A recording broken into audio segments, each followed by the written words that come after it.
Karambola sa DWIZ. Programang pwede kang mag-good pero pwede ka rin mas-crash. At ngayon, narito na ang inyong mga karambulista at ang programang Karambola sa DWIZ.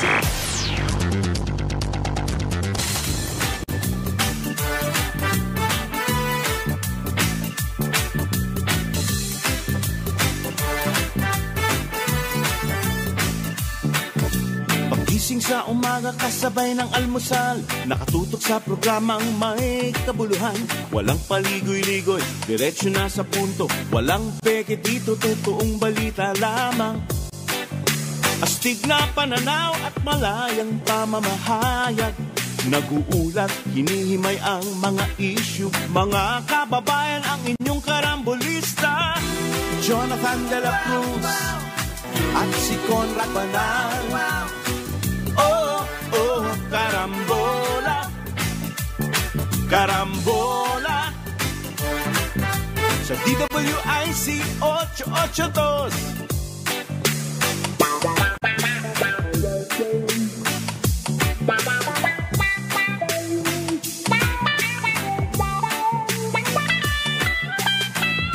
Kaya tumutok na at wag ikaw.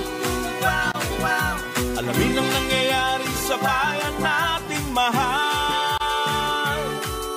Oh, Karambola, Karambola, tuwing umaga.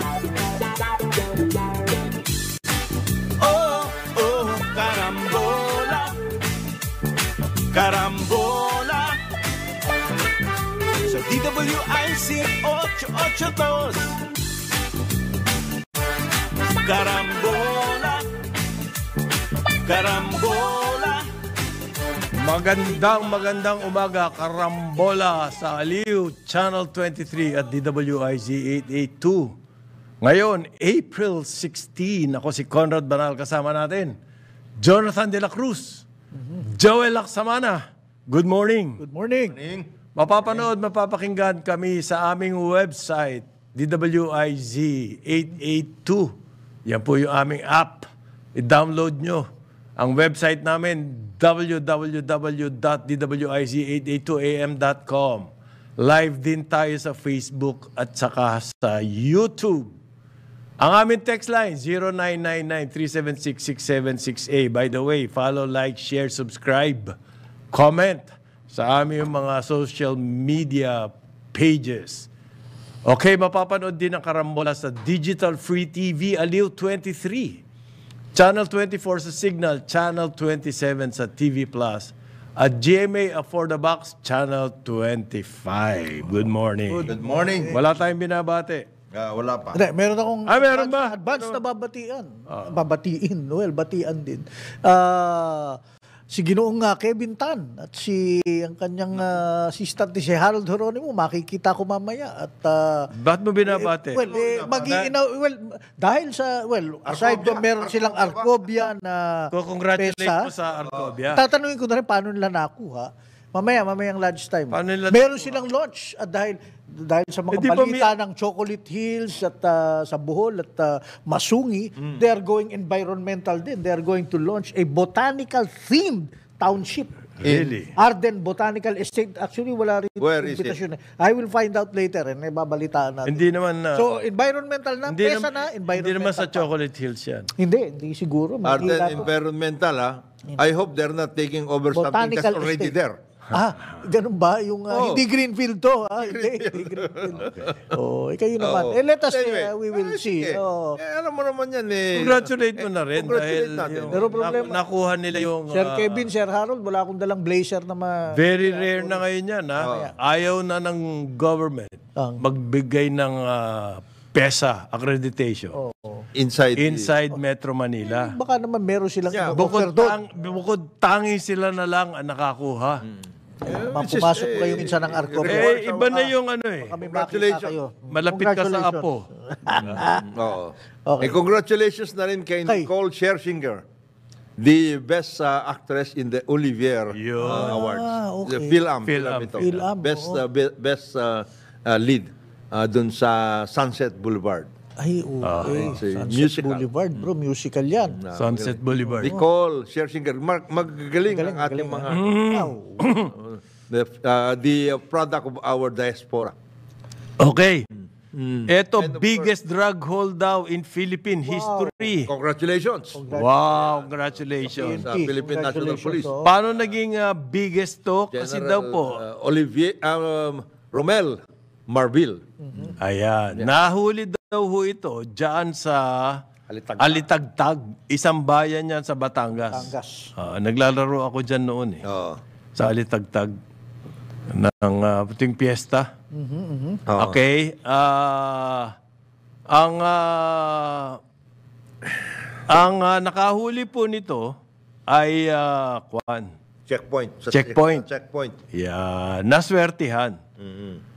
Bakit sinabing pinakamalakihan? Kasi mahigit 13 bilyong piso daw yan. Worth of shabu. And therefore, sabi ni DILG, Secretary Benhar Abalos, yan daw po ang katibayan na ang policy ng gobyerno tungkol sa drugs, tama.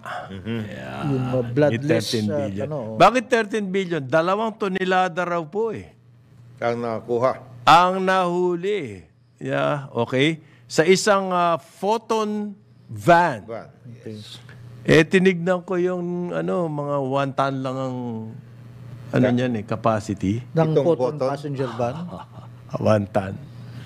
Kapag sinobrahan mo pa doon, masisira na yung niyan, under chassis. So medyo may mga tanong ho rito sa report na to. Totoo ba 2 tonelada yan? Okay? At pinagyayabang na yan ang pinakamalaking bust na naswertihan lamang ng Alitagtag Police. Ano kaagad yun? They flagged down a photon van sa checkpoint. Diyan po daw sa highway. Mga 9:00 ng umaga. Okay. Yan daw pong van na yan, papunta ng Lipa. Ang problema, yung driver nito, nung nasita, walang lisensya. Ayun, doon nagkatalo. Walang maipakitang lisensya. At mabalisa at uneasy. Ayan. Ha? Uncomfortable. Ayun. Magmamaneho ko ng ganyang kargada? Magmamaneho ka? Hindi ka papasa sa mga pelikula ni Eric Matis. Wala kang lisensya? At nakatolda daw po yung laman sa loob ng van. Nakatakip ng tolda. Nakatakip ng tolda. Bakit nakatolda sa loob ng van? Ayan. Nagsuspecha po yung police. Kumbaga, swerte lang to. Naswertihan lang ang pinakamalaking worth 13 billion pesos. So wait a minute. Nahuli. Naswertihan lang. Sabi ni Secretary Abalos, hindi hailed Captain Luis de Luna of the Alitagtag Police Chief na intelligence-driven yung operation. Ayun. So, hindi checkpoint. Checkpoint, bro. But, hindi chamba-chamba siguro. Hindi checkpoint. Intelligence. Talagang tiniktikan. Ayan. Ayun. May intelligence. On the spot promotion siya. Saan galing yung intelligence? Yan hindi sinasabi yan. Kasi baka meron pa mga minaman-manan. May mga follow-up operations pa yan. Kung sabi po, ang estimate ng mga otoridad, yung 13 billion, medyo mabigat. Malaking halaga. Mabigat, Pero kumpara sa total drug racket, drug trade. Sa drug trade, ano lang yan, sisiw yan. Well, kumbaga, pwedeng balato yan.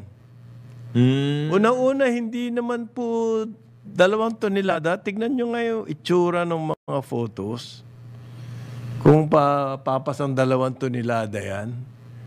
Unang-una, laman nga ng photo, hindi pwedeng maaari siguro sobra sa 1 ton. 20,000 kilos. Ha? 20,000 kilos yun. Bigat naman nun. Bigat yun. Hindi na-andar yung van nun. Masisira na yung mga... Talo yung mga... Masisira na yun. Para sa cold storage. Aha. Na baboy. Okay. Tingnan natin kung saan pupunta to. Basta tayo, kinocongratulate natin sila. Pagkuha nito at sana ay tuloy-tuloy ito. Kasi usually yan, ang nangyayari, sabi ng mga kaibigan natin sa intelligence community, meron pinapakawalan, merong... Agad-agad po nagpa-press conference. Si DILG Secretary Benhar Abalos at saka si Batangas Governor Mandanas at saka si PNP Chief Romel Marbil at iba pang mga police officials. Kaupo pa lang ni Police Chief General Marbil. Kasi record-setting daw po to. Reproof. Ang ano dyan, 9 o'clock ng umaga. Oo nga eh. In a checkpoint in Alitagtag. Best example of... Why do you make something out of the 9 o'clock ng umaga? Hindi, parang much ado. Hindi, ang akin lang, regular na checkpoint siguro ito. Regular Hindi, kasi ano yan eh. Bakit meron bang checkpoint pa ngayon? Meron. Bakit nga meron checkpoint? At 9 o'clock na eh.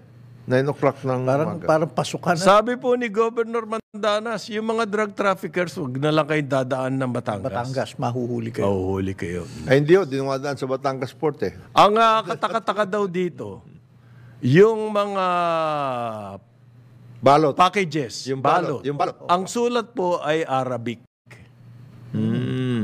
Ang usual na nahuhuli po rito na shabu, ang sulat ng mga package ay Chinese.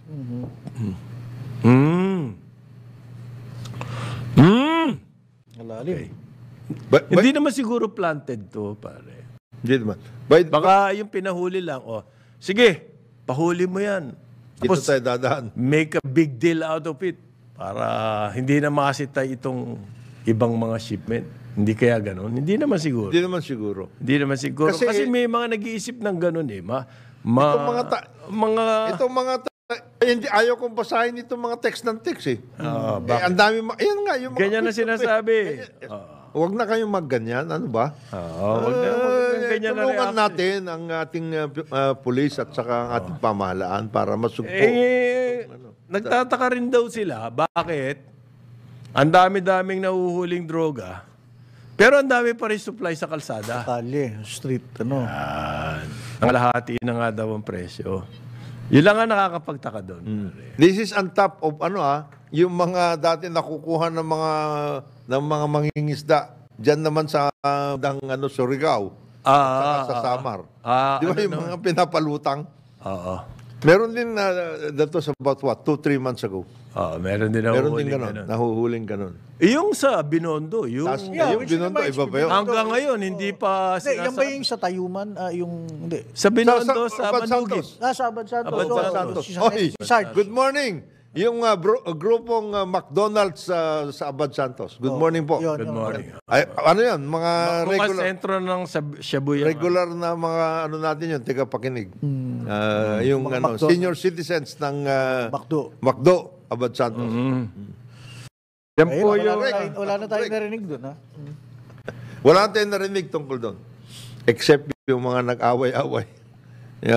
At tinanggal yung sa PIDEG, yung isang yung hepe na PIDEG doon. Bakit daw kahit saan available pa rin ang droga? Talagang kasi po malaki ang kita dyan. Katukso-tukso. So maraming kumikita. Talagang nangangahas. Kaya nga itong kaya nag-checkpoint at lahat. Matindi yung mga marijuana. Yung push. Na inilalagay lang sa balikbayan box. Access. Tuloy-tuloy. Yung mga... Ano yun? Diversionary tactic ba? Kasi napakatanga mo naman kung ilalagay mo sa balikbayan box sa marijuana. Alam mo naman may mga aso, kayang-kayang amuyin yan. Ano yun? Na pakawala lang. Sige, yan, pahuli mo yan. Yung totoong shipment. Narito. Nandito na. Para masabing may nangyayari. Para rin yung... Itong mga text ng text, iyon lang sinasabi nila palagi. Hindi kailangan, sa nangyari na the point here is, kailangan pong i-address ng authorities yung mga ganyang issues. Yes. Okay, dapat magkaroon sila ng ilahad nila. So, yung transparency po na sinasabi. Asan magaling yung information? Talaga bang yan? Regular checkpoint ba yan? Baka yung information na yun, leak para, kumbaga, balato. Sige nga, parang ganon. Bigyan natin ng may mahuli para meron. Pero next time naman, bigyan nyo naman ng lisensya yung driver. Huwag namang nang waiting, may pinagpapawisan. At hindi sanay. Hindi sanay. Walang lisensyang ipapakita. Ayun. Nakatolda. Talagang handa magpahuli. Hindi ba kay Direk? Patay tayo kay Direk Kay Direk Eric Mati, huli ka kagad. For a 13 billion hole. Hindi ho kasi, nadadalas na yan. Rewrite yung script. Lagi lumalabas sa news ang malalaking huli. Marijuana sa Balikbayan box. Customs Bureau sa port. Tapos yung mga shabu. Nadadalas yung malalaking huli. Para bang galing na ng ating drug. Yeah. Bloodless, hindi na nag-iingat ang mga drugs syndicate. Bloodless, intelligence-driven. Walang mga violence. Walang...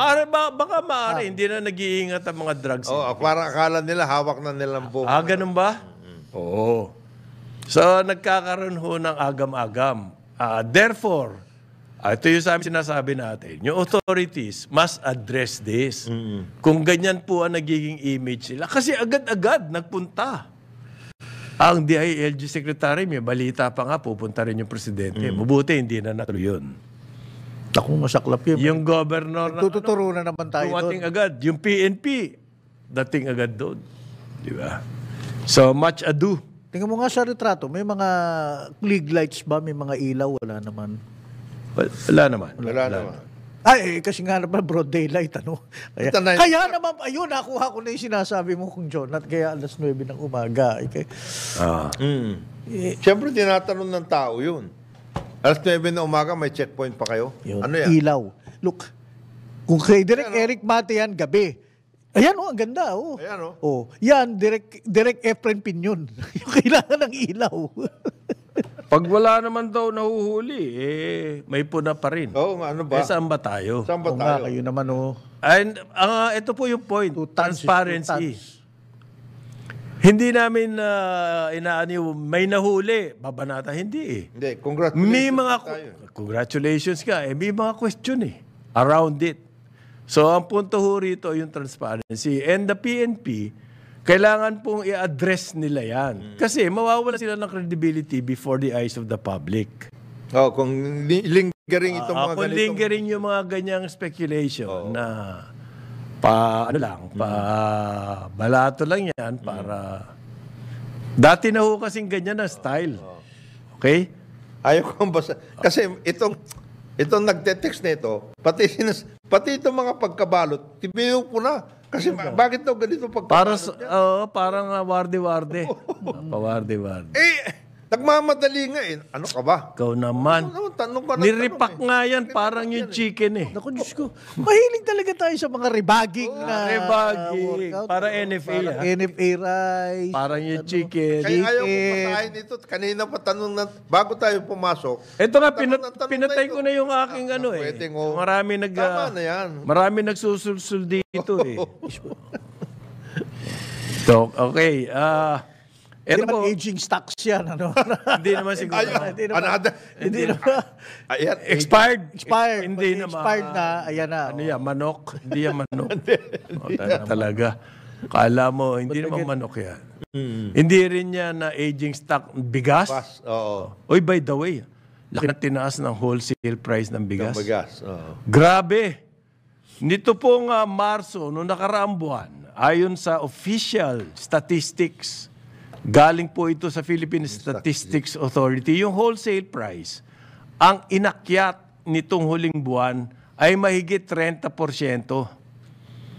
Kumpara mo doon sa presyo noong Marso noong isang taon. Okay. Mahigit 30% po ang inakyat. Yung regular meal, yun ang pinakamalaki. 60%. Ang increase ng wholesale regular meal, yan po yung binibili natin. Hindi naman tayo mayayaman eh. 60% sa National Capital Region dito sa Maynila. Sa Metro Manila. Yan yung regular milled rice na wholesale. Pag po ganyan, katataas ang inaakyat ng wholesale, asahan nyo na sa retail level. Aakyat din ang gusto yan. Okay?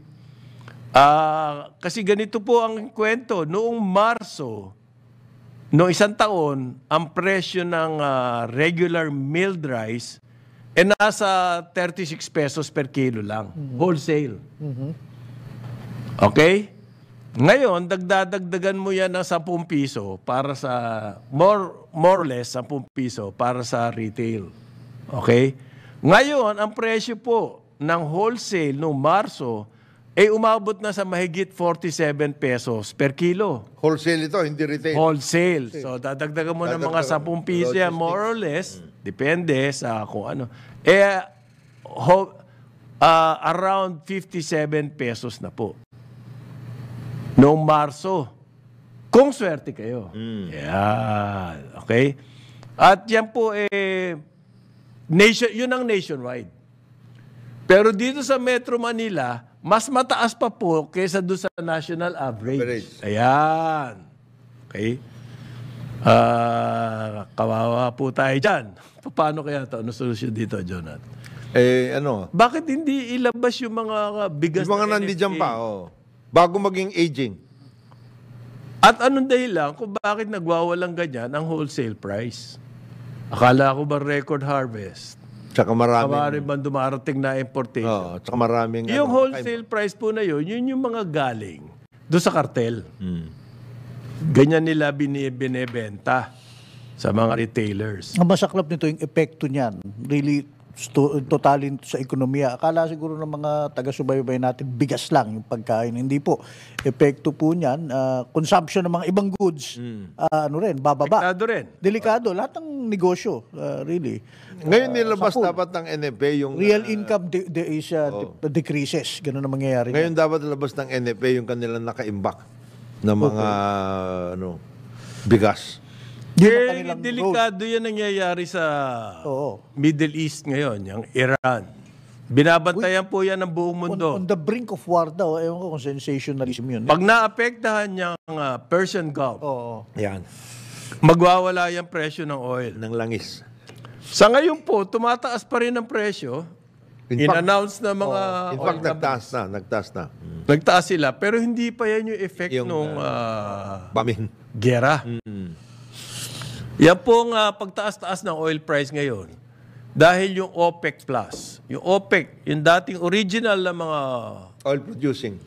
And exporting countries. Yung OPEC, yung original. Meron po silang plus. Yung mga Russia mga sumasama sa kanila. Okay? Talagang sinakal ang supply. So ito po nararanasan nating pagtaas ng presyo ng fuel. Doon pa nanggaling yun, doon sa move ng OPEC. Yung original sakal. Okay, wala pa dito yung nangyayaring gulo. Yung bombahan ng Iran, binobombang Israel. Ayan.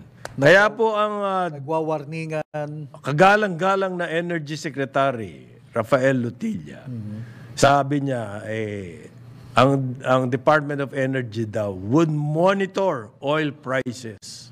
Yan. Ganda solusyon. Pag na-monitor niya na yan, ayos na tayo.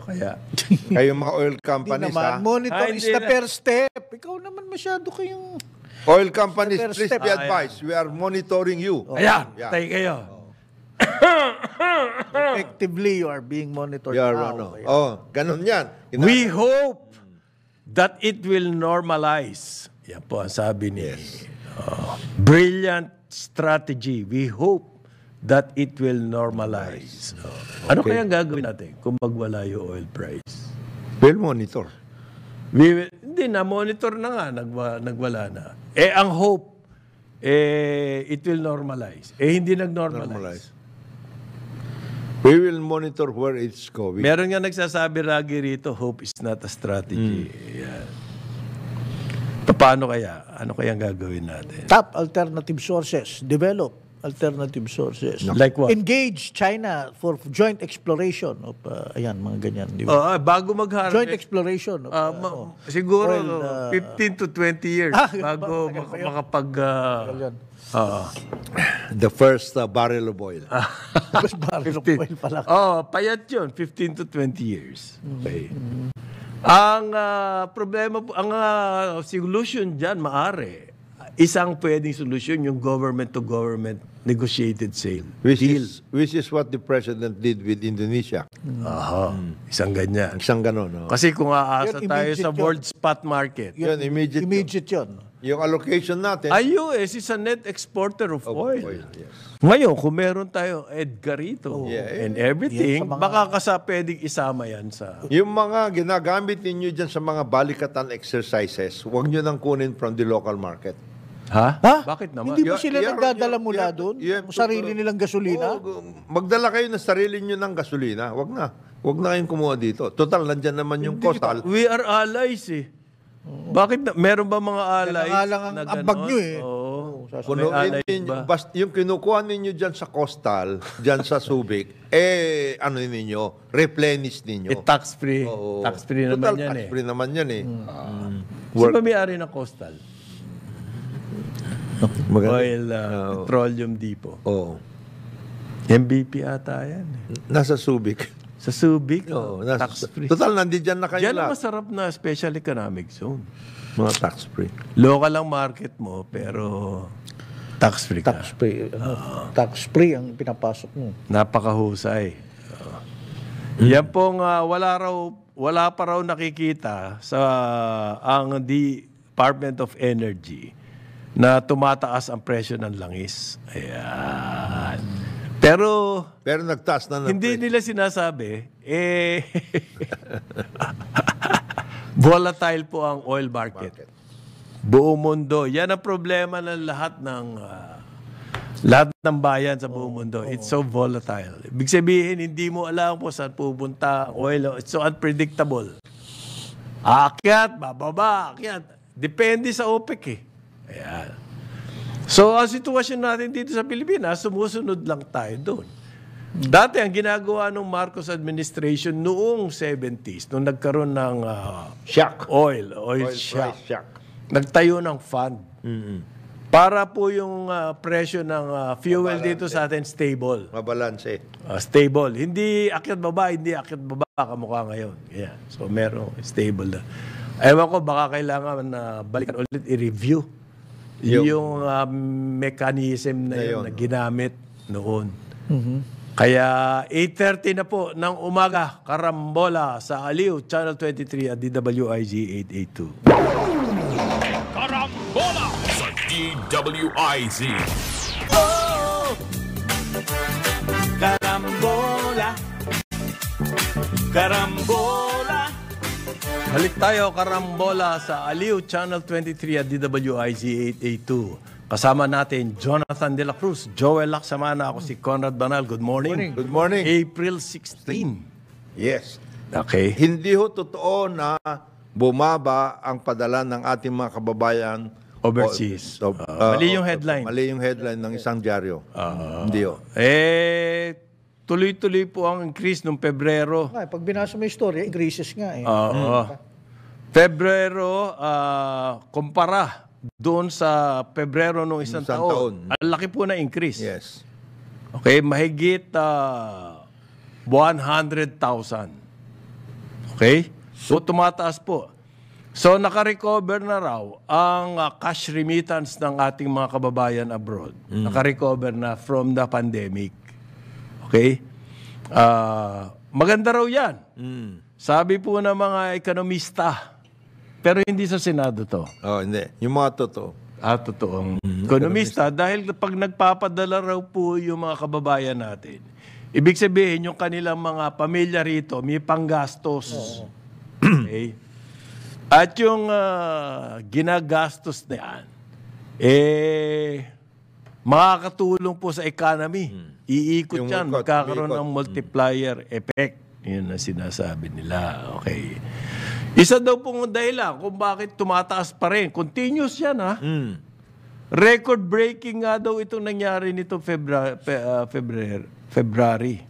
Sabi po ng BSP. Kumbaga, ilang consistent na yan, na ilang buwan, na taas ng taas ang padala. Okay? Isa daw dahilan dyan, nakarecover na rin yung deployment natin, overseas deployment ng mga Filipinos from the pandemic. Yes. Pero kahit na, maski nung pandemic, tuloy-tuloy pa rin ang pagtaas ng padala eh. Okay. Talagang ang ating mga kababayan overseas na talagang matsatsaga, masisipag at lahat, mahal nilang yung malasakit sa pamilya nila. Malasakit sa pamilya iba. Believe kami sa inyo. Yes. Congratulations. Congratulations. We love you.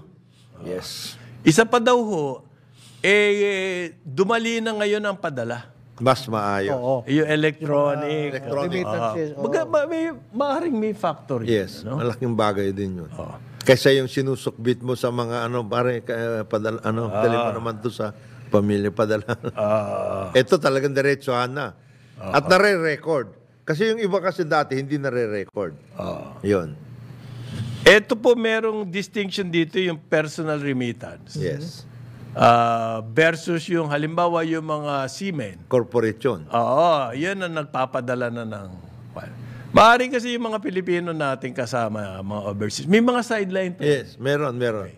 Ang napansin po, tumaas din yun. Yung personal. Yung personal remittance. Yes. Pati yung sideline nila, pinapadala. Pinapadala na rin. Sabi nila, maaari effect yan ng inflation rate dito na tumataas and therefore mas malaki ang pangangailangan ng mga... Kuya, padala mo pa ako ng additional. Kuya, kulang na yung 100 pisong baon ko every day. Every day. Magkano na ngayon? 200 na eh. Inflation na. Tsaka nagtaas ang pamasahe. Bawal na yung e-trike. Oo. Yung binigay mo sa akin regalo ng birthday, sayang. Hindi mo na magagamit. Oo. Starting April 17 daw po, titikitan na yan. Kakatakot? Hindi ka tatakot? Naka-e-trike ka, di ba? Hindi e-trike yung... Hindi ba e-trike?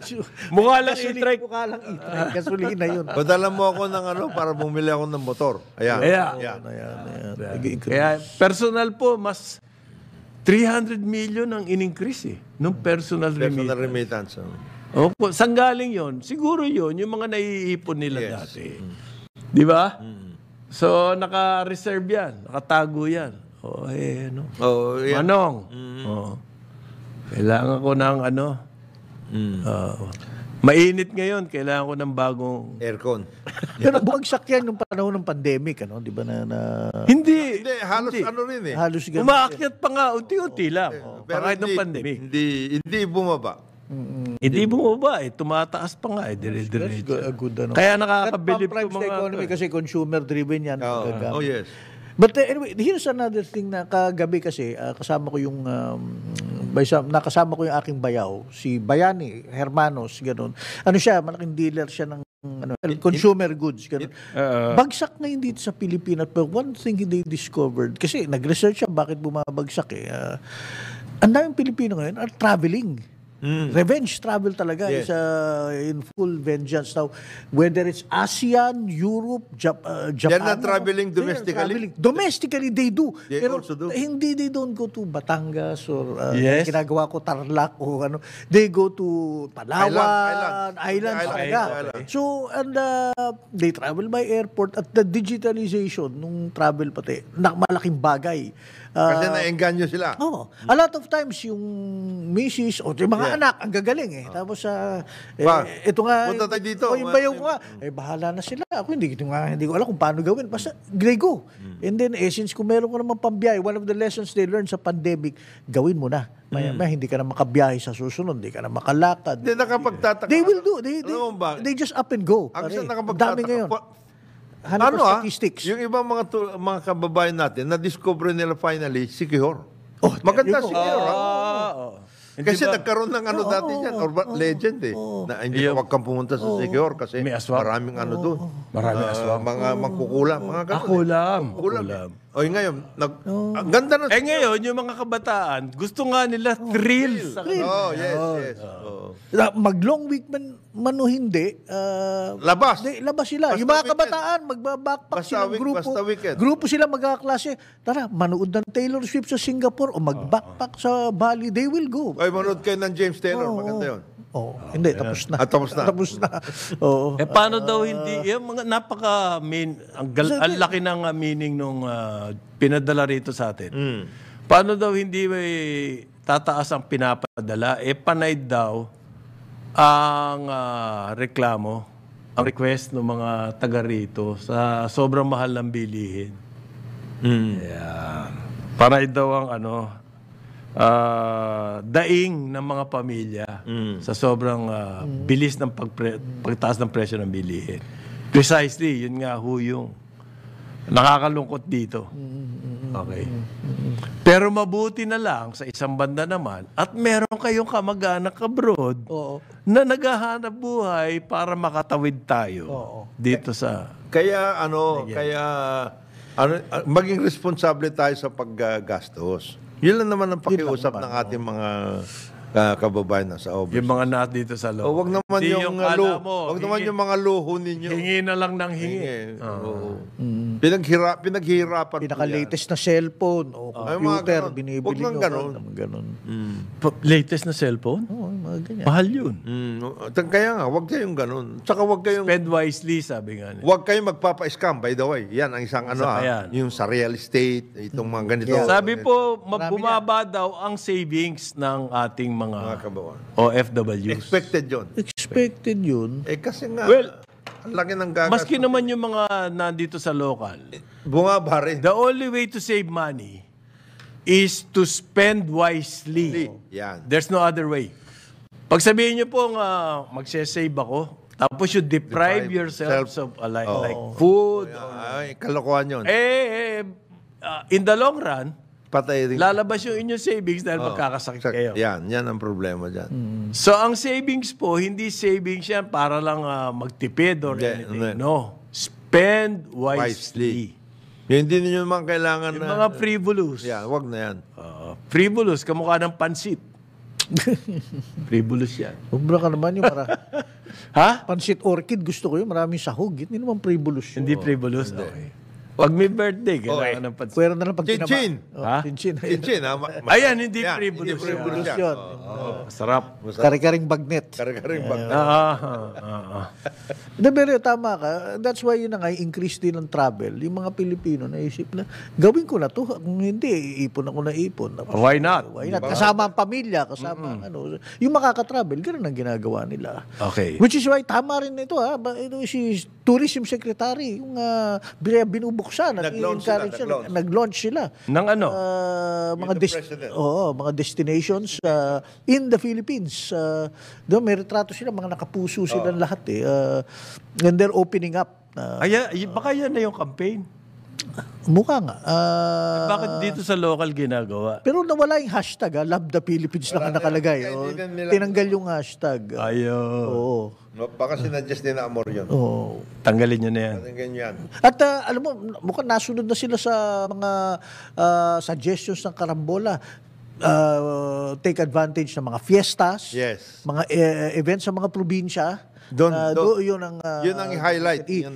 Isama dun sa mga destination mismo, yung mabibisita mga beaches, bundok, lahat isama yung festivals. Kasama na kayo. Isama. Magbibigay daw ng award sa mga local governments. Reward pala. That's good. Doon sa mga, halimbawa, yung mga local government, yung Bohol, Basilan, Nueva Vizcaya, pinaka-tourism friendly. Tourism Champions Challenge. Yes. TCC. Nagkaroon po ng awarding ceremony kasama ang presidente dyan sa PICC. No? Kahapon yan. Tigi 1 million po ang napanalo. Halimbawa nitong Ambagyo, Nueva Vizcaya. Ano ba yung ginawa nila? Nagtayo po sila ng airport terminal, paragliding. Ayun. Galing, Maganda yun. Paragliding, pero parang airport terminal. Okay. Yung mga turista ngayon, Naenganyo. Pumunta doon. So nanalo, yung mga ganyan pong bright ideas, binibigyan ng, kumaga, importansya yan, ng DOT. Oo.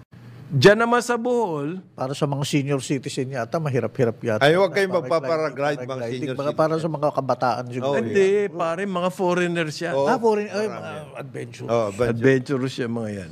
Sa Bohol, hindi naman yung captain speak, hindi. Hindi po. Hindi.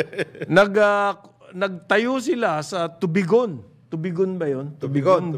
Ano ang tinayo ron? Infrastructure, Enchanted Ilihan, Volcanic Plug. Infrastructure. Kumaga, yung mga namamasyal po ron, medyo convenient na. Kasi may infrastructure. Yan ang angal ko. Diyan sa, halimbawa, sa Palawan, yung... Ang hirap pumunta. Pare, yung mga island dyan. Ang hirap lakarin eh. Kasi dirt road and everything, kapirasong investment lang naman yun eh. At hindi naman mababago yung environment. Meron kasi doon, may island. May lagoon sa gitna ng island. Yun ang pinupuntahan. Yun ang gusto kong punta.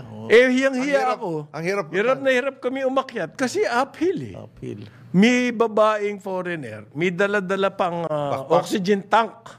Para lang At tumatakbo pa. Sisisirin niya siguro yung Yung lagoon. Tumatakbo pa at kami, medyo hirap na hirap kami umakyat. Parang nahiya naman ako doon.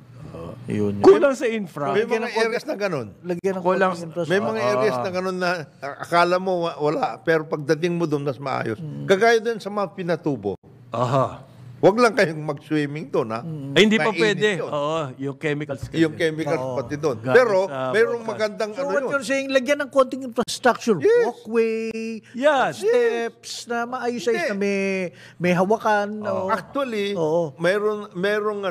merong sa public works, merong tourism road program. Okay. Isa yan. At saka meron CHESA eh. Oo. CHESA. Ang yung Chesa. Mark Lapid. Chesa.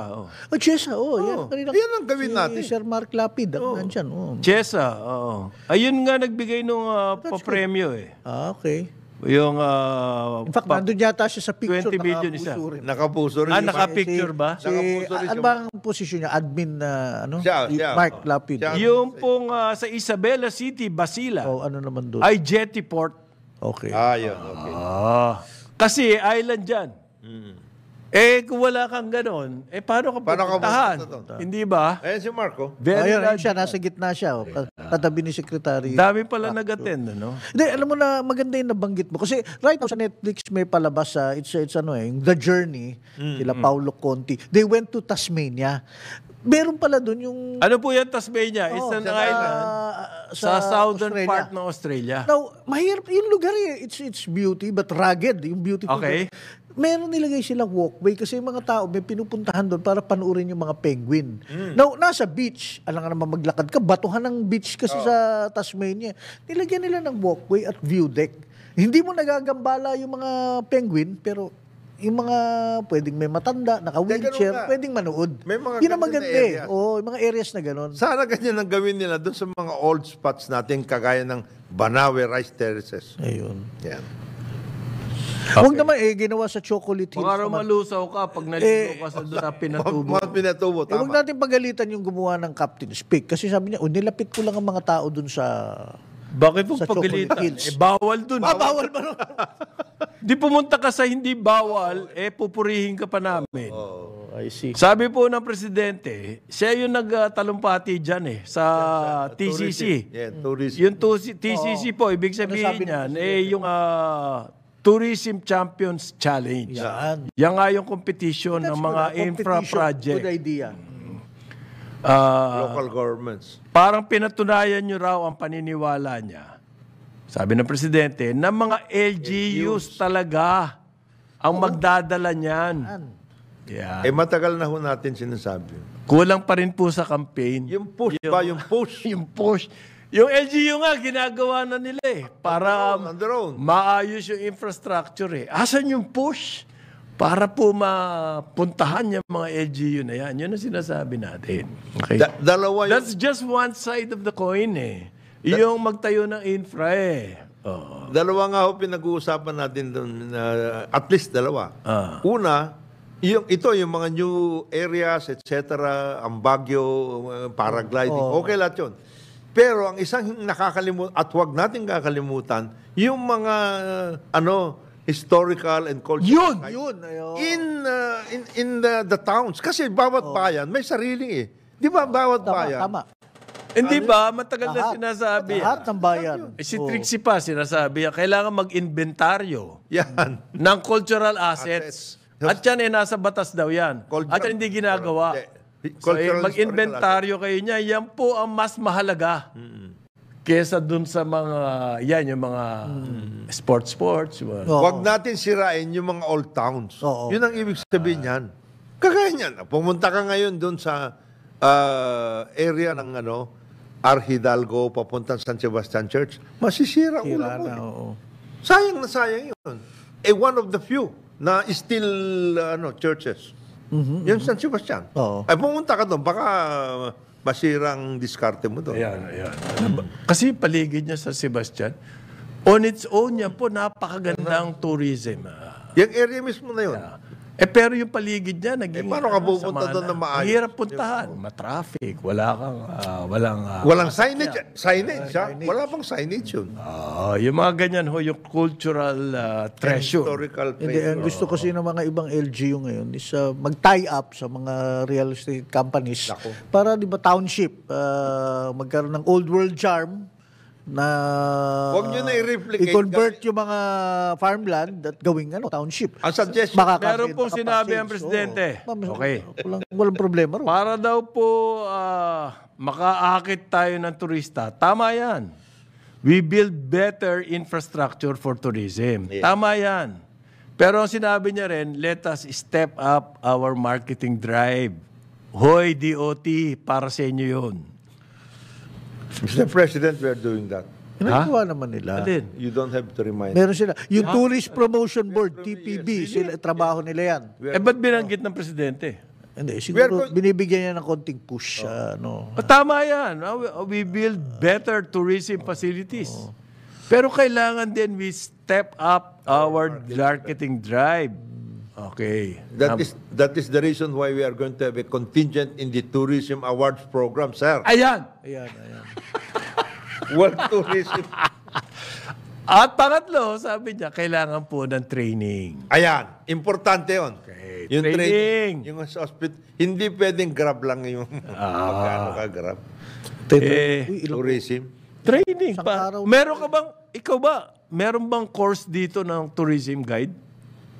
6-month course. It's incorporated in... At saka specialized po. Sa ibang bayan, halimbawa, kung ang pinag-aralan mo, Notre Dame. Yan. Meron kang kurso doon na pag-aaralan mo the ins and outs of Notre Dame. At para ka maging accredited guide. At saka may language course yan. Kung ang magiging bisita mo ay mga Swedish, mayroon ka dapat marunong ka mag-Swedish. Marunong ka, maski pa paano. Hindi puro English lang. Ganun yan. Kaya nga yung mga French, yes. Ang main market nila ngayon, China. Makikita mo sa Louvre, isang Pranses na babae, tourist guide, nagcha-Chinese sa kanyang grupo. Yung mga ganun. Ganon kaseryoso po sila sa tourism. Ganyan din ang Japan ngayon. They're really good at English now. Kasi everybody nila, yun ang nila eh. Yun trillion market ito eh. Trillion. Ang tourism. Malaki yan. Palaki pa. Sabi po ng presidente, ano ba ang nakakaakit ng turista sa isang bayan? Para in-analyze niya. Bilib ako sa speech ng presidente. Number one, siyempre beautiful sights. Given yan. Fun activities. Pwede yan. Yan mga paragliding. Yan. Ang site natin, Mayong Volcano o Banawe Rice Terraces. Certainly, infrastructure facilities. Yung comfort. And then, hospitality. Certainly. But the most important, sabi niya, yung karakter ng Pilipino. hospitality, The heart of the Filipino. The heart. Kaya nga ganun ang kanila eh. Kaya heart, kaya puso ang ginawa na sa picture nila. Kahit na raw po estranghero yan na hindi pa natin nakikilala, kung ang ating pakikitungo dyan sa mga yan, hindi mapapantayan, hindi mababayaran. Yun daw ang pinaka-importante. At yun ang talagang lingering na memories mo yun. Napakagaling. So tama yan, beautiful sights, Yes. fun activities, great facilities, pero yung ating karakter na Pilipino, yun po yung binabalik-balikan dito. Yes. Sa totoo lang. At bakit hindi na po promote yun? Marami nga nabibingwit ng mga foreigners sa natin. Napapaibig. Napapaibig. Pero yun nga, yung ibang ating mga mga tour industry, mga stakeholders. Yung character naman, wag naman puro money making. Gaya, isa akong kakilala, dun sila sa Lake Caliraya. Ang ganda nung kanilang bed and Airbnb ron. Bakit daw mayroong pinaplanong gagawin ng solar, doon, panels sa gitna ng lake. Masisira daw sila ron, sabi nila. Yung kino-complain nila, but hindi daw ma-regulate. Lalagyan daw ng solar panels doon sa Lake Caliraya. Laguna nga eh. Meron naman specific areas eh. Meron naman specific area. You don't have to, sabi nila. Kaya yun lang kaba nila. Baka daw masira yung view nila ron. Nasa enforcement po yun. Okay. Pwede nilang workoutin. Kasi meron naman nakasalampak doon. Hindi naman pwedeng diyan kayo sa gitna. Yun na nga, wag naman sa gitna. Tama ka. Piliin yung lugar. Piliin nila yung areas. Sabi po ng Tourism Secretary Cristina Garcia Frasco, let us continue to support and inspire each other as we work together towards making the Philippines a tourism powerhouse. Powerhouse na tayo ngayon. Galing. Ha? Powerhouse Ginagalingan ni Secretary Frasco. Tama, we will back you up dyan. Hindi, asan yung marketing? Wala pa muna. Inuuna na nga nila ngayon yan. Yung execution, bago yung yun ang sabi ng Presidente. Step up marketing eh. Okay. We are doing that, sir. Parang hindi lang yun nararamdaman, but we are doing it. We're going there. We're going there. Okay. 9 o'clock ng umaga, Aliw, Channel 23 at DWIZ 882. Karambola sa DWIZ.